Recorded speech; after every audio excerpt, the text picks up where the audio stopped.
আসসালামু আলাইকুম রহমতুল্লাহি ওবরকাতুহু।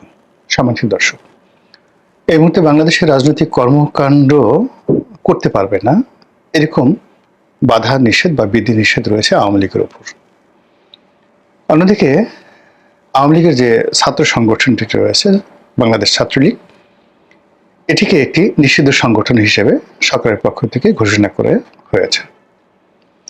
ফলে কাগজে কলমে বাংলাদেশে কোনো রাজনৈতিক তৎপরতা চালানো এবং যে সকল বাক স্বাধীনতা বলেন, তারপর যে সকল সাংবিধানিক যে রাইটস রয়েছে, দ্য পলিটিক্যাল রাইটস, মিছিল করা, সভা সমিতি করা, সমাবেশ করা, এমনকি নির্বাচন করা, এই অধিকারগুলো এই মুহূর্তে আওয়ামী লীগের নেই। আর ছাত্রলীগ যেহেতু একেবারে নিষিদ্ধ, কাজেই তারা যদি এই ধরনের কোনো কর্মকাণ্ড করার চেষ্টা করে তাহলে আইন অনুযায়ী দেশের সর্বোচ্চ যে শক্তিমত্তা রয়েছে, সেই শক্তিমত্তা হলো যে রাষ্ট্রশক্তি প্রয়োগ করবে।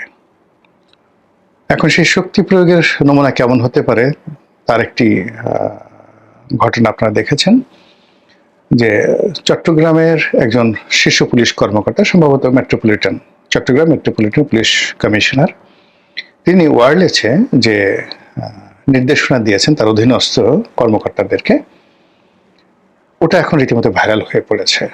সেক্ষেত্রে সন্ত্রাসী বলতে কাদেরকে বোঝানো হয়েছে এটা মোরালেস আমরা সবাই বুঝি। অর্থাৎ ছাত্রলীগের কোনো নেতাকর্মী বা আওয়ামী লীগের কোনো নেতাকর্মী যদি কোনো কর্মকাণ্ড করার চেষ্টা করে, এর বাইরে অন্য সন্ত্রাসী যারা আছে তারা তো থাকবেই। তাদের প্রতি যে আচরণ করতে বলা হয়েছে, ডাইরেক্ট একেবারে কি একটা অস্ত্র আছে, সেই অস্ত্র দিয়ে গুলি করার যে নির্দেশনা তিনি যেভাবে দিয়েছেন, হুকুম দিয়েছেন, এটি নিয়ে এখন তোলপাড় চলছে। এর অর্থ যে সরকার এখন কোনো অবস্থাতেই ঝুঁকিতে যাবে না এবং কোনো কিছু বরদাস্ত করবে না। এখানে চট্টগ্রামটাকে সরকার খুব, যাকে বলা হয়, তাদের অত্যন্ত গুরুত্বপূর্ণ একটি এলাকা বলে তারা মনে করে কয়েকটি কারণে। এখানে ডক্টর মোহাম্মদ ইউনূসের বাড়ি। তো কাজেই চট্টগ্রামের এই অঞ্চলে যদি আওয়ামী লীগের, ছাত্রলীগের বাড়াবাড়ি হয়, মিছিল মিটিং হয়, তাহলে এটা আসলে সরকারের জন্য খুব একটি স্পর্শকাতর একটি বিষয়। দ্বিতীয়ত, এখানে স্বরাষ্ট্র মন্ত্রণালয়ের যে দায়িত্বে যাকে দেওয়া হয়েছে, খুদাবক চৌধুরী, ওনার বাড়ি কিন্তু চট্টগ্রামে। তো কাজেই চট্টগ্রামে যিনি মেট্রোপলিটন কমিশনার আছেন, ডিসি আছেন, বিভাগীয় কমিশনার আছেন, ধরে নেওয়া হয় যে তারা সরকারের সবচেয়ে বিশ্বস্ত এবং ঘনিষ্ঠ ব্যক্তি হিসেবে সেখানে গিয়েছেন এবং সেখানকার শান্তি শৃঙ্খলা রক্ষা করা এবং পুরো পরিস্থিতি সরকারের অনুকূলে রাখার একটা কমিটমেন্ট তাদের থাকবে। এবং সেই কারণে যে পুলিশ কর্মকর্তা রয়েছেন, ন্যাচারালি তিনি তার সর্বশক্তি নিয়োগ করে তার যারা নিয়োগকর্তা রয়েছেন, তাকে যারা ওখানে পোস্টিং দিয়েছেন, তাদের পারপাস তিনি সার্ভ করবেন, এটাই বাংলাদেশের একটা ট্রেডিশন। তো কাজেই আমরা এখন তার সেই বক্তব্য নিয়ে খুব সিসি করছি, অথচ এরকম ঘটনা আওয়ামী লীগ জমানাতে হয়েছে, বিএনপির জমানাতে হয়েছে, এবং এখনো বিএনপির, জামাতের যে সকল কর্মকর্তা রয়েছেন তারাও কিন্তু স্ব এলাকাতে তাদের আধিপত্যই সরকারি কর্মকর্তাদের মাধ্যমে দেখানোর চেষ্টা করছেন।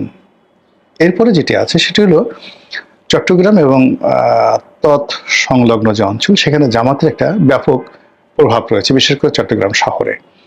তো সেখানে যদি আওয়ামী লীগের লোকজন কোনো অনাসৃষ্টি তৈরি করে, সেটা আসলে সরকারের কাছে জামাতের যে একটা ভাবমূর্তি রয়েছে, সেই ভাবমূর্তিও থাকে না। ফলে এখানে জামাতের নেতাকর্মীরা, এনসিপির নেতাকর্মীরা, সরকারের কর্তা ব্যক্তিরা সবাই মিলে রাষ্ট্রশক্তিটিকে পরিপূর্ণভাবে সন্ত্রাসীদের বিরুদ্ধে, নিষিদ্ধ ঘোষিত ছাত্র সংগঠন ছাত্রলীগের বিরুদ্ধে এবং কার্যক্রম স্থগিত থাকা আওয়ামী লীগের বিরুদ্ধে সর্বোচ্চভাবে ব্যবহার করবে, তারই একটা নমুনা কিন্তু চট্টগ্রামে আমরা দেখতে পেয়েছি। একইভাবে আমরা দেখতে পাচ্ছি যে সারা বাংলাদেশে যাকে বলা হয় আওয়ামী লীগের যে লকডাউন কর্মসূচি, সেই লকডাউন কর্মসূচিটাকে ভেস্তে দেওয়ার জন্য, জনমনে লকডাউনকে নিয়ে যেন কোনো রকম আতঙ্ক তৈরি না হয়, এই জন্য সরকার যে কর্মকাণ্ড শুরু করেছে, তার ফলে মানে পুরো পরিস্থিতিটা সরকারের জন্য বুমেরাং হয়ে পড়েছে। এখানে একটি বিষয় খুব বলার দরকার। গত 14 মাসে আমরা যে জিনিসটি টের পেয়েছি, বুঝতে পেরেছি শতভাগ, সেটা হলো এই সরকার সব বুঝে, রাজনীতি বোঝে না। মানে ঠিক ওই যে আল মাহমুদের সেই বিখ্যাত কবিতা, ও পাড়ার সুন্দরী রোজেনা, সারা অঙ্গে ঢেউ তার, তবু মেয়ে কবিতা বোঝে না। তো এই কবিতার মতোই পলিটিক্যাল একটি চেয়ারে বসে সরকার সবার আগে যেটি বোঝার দরকার ছিল সেটা হলো রাজনীতি, সেই রাজনীতি বোঝে না।